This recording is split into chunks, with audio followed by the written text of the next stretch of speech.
Hi, this is Pat McDonald, your host for Banter and Beans, where our tagline is What's New in Montpelier? And joining me in studio is Wendy Halley, who's from Lucid Wellness. Welcome to the show. Thank you, Pat. It's Great nice to be here. Thank you. Nice to meet you. It's so fun to doing these interviews because there are so many stores I don't even know are here in town, which is the purpose of what we're doing. Mine is one of those that most people don't know about. Yeah, well, please, first of all, tell us about yourself, but then also talk about your store. Yeah, Yes. well, I am a longtime mental health clinician, and I also do I have an alternative wellness center, so I approach things a little bit differently than your traditional psychotherapist. I have a long-time indigenous-based healing practice. Basically, I'm dreaming for people while I'm awake. They're healing dreams, and it's really old medicine, and it's very interesting. My life is interesting because of those doors opening for me. A long time ago, I started having spontaneous visionary experiences not long after graduate school, and thought I was delusional for a bit. But I'm very high functioning because I was seeing and hearing things that weren't there. I was very much awake and having Very these sensitive to what's around you, obviously. Apparently, yeah. But anyway, that all unfolded, and it's made for quite a magical experience because the nature of reality to me is very different than probably most people. So can you kind of explain a little bit more in detail? I mean, about that approach that you use. I'm sort of struggling with because I have been to the traditional talk therapist, and and that's very nice and effective. This approach to healing it's called shamanism. That's the word we use now to describe this practice. It's every culture comes from a shamanic tradition if we go back far enough. So basically, it's the practitioner goes into an altered state of consciousness. There's different ways of getting in there. I use sound, and then we connect with the dreaming or the essence of the person who's our client, and then with the help of other invisible friends who actually do the healing work. And may I ask you, what is the patient doing while you're laying there, or in a remote session? They're being quiet. Hopefully eyes closed and just relaxed. And, yeah. Some people like to watch what I'm doing because I think they're curious, but which is a little unnerving. But maybe but I bet they're because I'm in an altered state, so I'm half there and half not. How did you learn that you had this skill and this? That's a long story. This is fascinating. I know, but I'm a weirdo. I understand that, but it's like I've come to terms with it. So I have a foot in these two different worlds: the clinical world and then the dreamtime world. And what do you do with certain people that I bet I dream, but I don't remember it? I absolutely don't remember dreaming ever.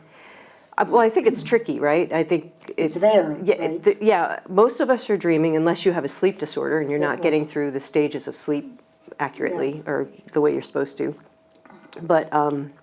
But most of us, I think it's complicated. It depends on the person. It could be hormonal, so it could be physiological. It could be just that you're somebody who just can't remember because you sleep so deeply, unless you're awakened during a dream cycle, and then you can recall it right then. Interesting. It's very tricky. Yeah, because I've always envied people saying, do you want to hear the dream I had last night? And they'll talk about it. Mm-hmm. People love to talk about their dreams. Yeah. Nope, nothing. I got just nothing. Black. But so in general, I don't know if that explains it enough. Yeah. I mean, I studied it. I studied basically from the Hawaiian tradition, wisdom tradition, and the Hawaiian elder who was kind of mentoring my teachers really encouraged us to share the information. He wanted people to know about these ancient traditions and to share the knowledge. That's great. Yeah. So, but the reason why I opened my wellness center is for something completely different than those things. What? So I do talk therapy a little bit, and I do shamanic healing sessions. It's not something you do a lot of. And then I opened the Wellness Center in 2014 on State Street, across from the Capitol Plaza Hotel, because I had purchased a giant sound and light energy therapy chamber. Oh. It's a big wooden chamber. And so I lost, in the flood, I lost Right. the chamber that I had. And What And did with- that do? it basically, it puts you into an extremely deep, relaxed state. Huh. And then the whole concept of it, it's working with frequency, right? So Oh, you have the right. frequency of the music, there's sound and light. So there's music is, Yep. is the sound. And then light, there's color, it's color therapy basically. So the frequency of the different colors of light. And those combine, create a resonance, your body entrains to that resonance, and then it starts dropping down into relaxation. And then, because all the tension, it kind of relaxes sounds in great your body. already. I know, right? I just had a session today. So mental, emotional, physical tension chills out, and then your body can go and do what it normally would do when it's not managing all that stress and tension in Wow. our bodies. It can start healing, so it can address inflammation and different imbalances. It's basically bringing your body more into harmony. And I now have a giant egg. It's called the harmonic egg. That's the new one. I got to replace the old one that I lost, and I had been wanting this one for years. Well, that's got, in my mind, it's got some birth and rebirth. And Exactly. The symbol of the egg, right? It's all wooden too. Yeah. Oh. So it's like getting inside of a giant musical instrument. So it's like you're inside of a cello or a grand piano, and you're Yeah. resonating with the frequencies of the music. Oh, dear. I It's think we should do the whole show on this. Why are we here? This is great. So tell people where you are, because you don't have a storefront. It's up. not it's anymore. up- No, I moved after the flood. Yeah. I moved to the former TD Bank building Yep. at the corner of State and Main Yeah. on the 3rd floor, and it's a lovely space. It's beautiful. Yeah, it really is. And that's where I have a soundproof room with the giant egg in it. Oh, wow. And yeah, it's pretty dreamy, and it's just weird, but it's so hard to describe the experience of being in there too. It's quite ineffable. It's like there's no words to describe. So your former place was just wiped out and Yeah. As I mentioned before we started recording, the only thing I was able to save was a wall divider, a solid wood one. I was able to clean that up, but everything else got awful. wiped out. Yeah. Yep, it all went on the curb. But you're sort of back now. Same amount of traffic, or it's still not? No, because- Are you back? Yeah, I'm back. I opened in February, mid-February. It took a while to find a new space. I had been looking for a new space for a while because storefront rent was just really hard for Right, me as a solo person. And I just couldn't generate enough revenue to be Right. able to Yep. feel at ease. So I just used the flood as a reason to really look Right. hard for a new Right. space, and so we did eventually. I did eventually find one, and since I've opened, people seem to be responding to the Right. egg really nicely. Yeah. Well, it just conjures up all kinds of. Yeah. As I was just saying, like, rebirth and new and. Yeah, though people call it, it's very womb-like. It's very Yeah. feminine because there's no corners in it. Just the sound just just keeps building, and you can't the experience of the sound in there is that it's like you're in it. It's not. Wow. It's not on the right or left. It's just it's everywhere. It's like you're inside the music. So your customers have come back and. Yeah, they seem to really like it. Oh, that's great. Yeah, I sure do. Because I know a lot of the people, particularly on the storefront, they haven't seen the traffic of people coming know. back, and it's really hard. know. And I know, as we were talking before, Montpelier Alive is celebrating its 25th anniversary this year, and they're trying so hard to get people to come back and, hey, we're open, come and see us. I know it's been strangely quiet and distinctly quiet Right, downtown. right. Yeah, And except this when is- there's an eclipse, apparently. Yeah, then they come from all over. That was so. We just sat in our That was backyard. We had the greatest view. So I sat with my chicken wings and my wine, and I was very happy. Chicken wings and wine. Yeah, There you no, go. that's The my breakfast two of champions. Exactly. So, so you moved. Were you able, because of that scenario, able to get any help from for relocating from the FEMA or whoever? Well, the not state, FEMA. SBA or Yeah. I had to get a disaster loan, but I did get grant money from the state. oh, good. Through the BGAP program, and then also Montpelier Live. I got grants through Montpelier Strong, and then a Rise and Thrive grant for women business owners affected by the flood. And then also GoFundMe. My clients nice. really helped. Nice. My egg is wicked expensive, so that's why I had to take out a disaster loan to make up the difference, so I could get back open again. There were a lot of people that were shut out of that because they had taken out a loan for COVID, to get through COVID. Oh, no kidding. And so Oh, man. they didn't want to do two, which made it even harder. But it was also hard, I think, to find, we were talking about employees, to find people to do the work, to get like the flooring. There's only a few people that did flooring. Yeah, well, And since you had to COVID, wait. the trades have been crazy busy. Yeah. My husband's a builder, and he's been, they've been flat out. Oh, that's sort of good. Yeah. That's good. Yeah, no, it is good. Yeah. Yeah. So your practice, it's back, and you're planning on expanding or bringing on other people? Are there other people that do what you do? I don't. No competition. Well, I mean, there are definitely other shamanic practitioners in Vermont. Yeah, that's a thing, and certainly there's plenty of psychotherapists. Yeah, a lot of them are full up. But I'm not doing a lot of psychotherapy these days, like I was saying. And I'm a one-person show there. Wow. I don't because I'm doing all of the work.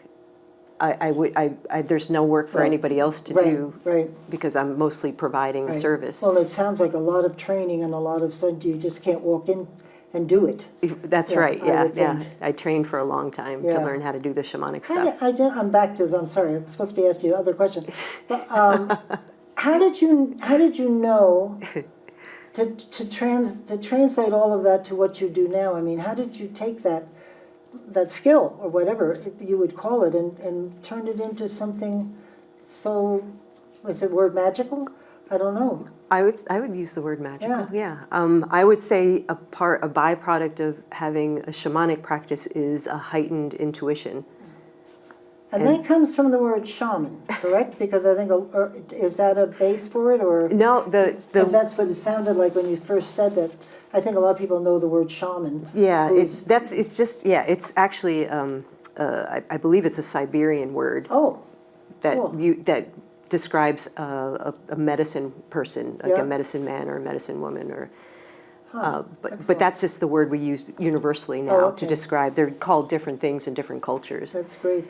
So and Montpelier, you're going to stay here. You love it. I love Montpelier. Yeah. When I decided to open the wellness center back in 2013, I was determined to make it Montpelier, and I'm really glad. I love being downtown. It's getting there slowly, coming back to the way it used to be. Yeah, I hope. It may never be as it was, but it's certainly going to come close because the people are great. And I've noticed with businesses like yourself, everybody seems to support each other. They know each other, and it's a real group here, family, I guess. Yeah, the retail group is especially tight. Yeah. They're communicating a lot. I'm service-based, so I feel a little bit more on the outside of that, but. Well, but you're still part of the. I'm still part of it, yeah. An aunt or uncle maybe, but you're still part of I'm still part of it. Yeah. And so you're looking, is it something you can grow? Well, certainly education would be something you'd. Yeah. Educate people on what you do. Speaking of which, I should say, is I just created an online course for people to learn how to dream while they're awake on their own. That sounds like for me. I'd like to know what I dream. But you dream while you're awake. So it's basically an introductory shamanic course for people, and it's just they can do it at their own pace. And I tried to streamline it as much as possible and pack it with a bunch of really great wisdom, tradition, information, the Hawaiian And how do philosophies. people get access to this? On my website, Which is? lucidpathwellness.com. There you go, lucidpathwellness.com. Very nice. I also have a podcast, so that's another thing that I do excellent. to reach out to folks. Great. Because I would think people, like, you need the time to talk about it, because I'm getting very interested, but it wasn't, hi, how are you, this is what I do, and I would be left with an awful lot of questions, about what? Yeah. What is it? So you have to have time to talk to people and explain to them. Or word of mouth, that's a good one. Yep, word of mouth is definitely the yeah. Vermont way. So have you seen people feeling better about Vermont? And I'm hoping that they've been paying attention to what people need from a structure perspective to maybe if we ever have this happen again, God forbid, that it doesn't quite have the same impact. You're talking about a natural disaster? Yeah, right. Yeah. Yeah. Well, I think people are still kind of in recovery mode. I mean, the stress level has been so high. But I don't know. I don't know how, in general. I mean, I just know the people who've been impacted, who've come to see me, that they're getting back on their feet. But it's been a tough haul with the COVID. I got very involved in this, and was when I was on the radio. Somebody had told me that the last quarter of every year, mostly for businesses, that's when you make the most money to get you through the first quarter of the next year. Maybe this doesn't impact your business, but retail, people don't buy in January, February because you just spent your entire savings on the holidays. Right. And so a business needs money in the last quarter of a year to get through the first quarter, and they're very concerned that a lot of businesses won't make it or didn't make it and thinking of closing. And I've heard some are that too. Really struggling. Some of them are closing. Yeah. Yeah. And you need people to come downtown. Yes, we need people downtown, please. Yeah. I mean, there's so many lovely restaurants and retail shops. Right. And I made a commitment to myself that I try to buy locally at holidays without going, on the internet, that I try to buy. I think you can find anything you want or need in downtown, and why not? Because that's what really creative stuff too, Yeah. like surprisingly cool stuff. Yeah. Right. That is great. I think that I know, did you have a lot of help with maybe getting things straightened out for yourself, or did you have to move by yourself? I know a couple of the store owners, people came in and really volunteered and helped. Yeah, no, I had Did you? lovely people come and Yeah. help me. Yeah, friends and sometimes strangers, and Yeah. I I know Katie told me she was blown away by the people that just came from everywhere to help. that makes two of us. Yeah. Yeah, I was blown away too. No, Yeah. it was really humbling and heartening. That's great. Yeah. So looking ahead, what you're hoping for the future for your business, your service, and this town? My hope for myself is to. I have a new book coming out next year. I'm hopeful for. I do many things. I'm Back up on that one. What's the book about? Weirdly driven. That's great. It's a book of fiction. It's basically a speculative fiction book, partially fantasy with near future sci-fi. And it's Awesome. about a mind virus of deception. Mind virus of deception. Yeah. Yep. I could think, well, my mind gets taken over and everything I see is not necessarily real. Yeah. Well, or just that our relationship with the truth. Oh, It examines humans' relationship with the truth. interesting. Oh, lovely. Yeah, and it's called Raven's Daughter, and I'm hoping to release it next spring. Excellent. And so that's one of my big hopes. And of course, I hope that people are interested in learning about shamanism and want to do the online course and listen to the podcast and come and check out the egg. That's and great. Yeah, I'm Very, very unique. strangely driven. Excellent. I am, and then for the town itself, I would be heartbroken if it became like a ghost town. Right. I mean, it would be,